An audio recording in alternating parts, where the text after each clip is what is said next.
In this video, I'll show you how to display the inventory stock quantity on the WooCommerce product page. As an example, let's take a look at this product on my site. As you can see under the inventory status, it shows that the item is in stock, but let's assume we want WooCommerce to display the exact number of quantities available.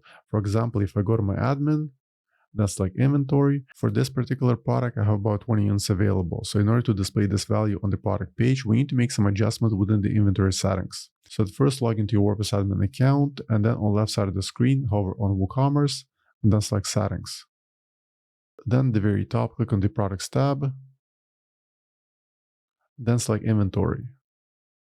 Within the inventory settings, at the very bottom, look for the stock display format, click on drop down, and then select the first option, always show quantity remaining in stock, and then save the changes. Once the changes are saved, go back to your website and try refreshing the product page. And as you can see, it now displays the exact quantity available. And this change will be reflected on the other product pages. Let's take a look at another product. Let's open this one. Yeah, here's the change. So as usual, I hope you found this video useful. And for more WordPress tutorials, please come on my channel. Thank you.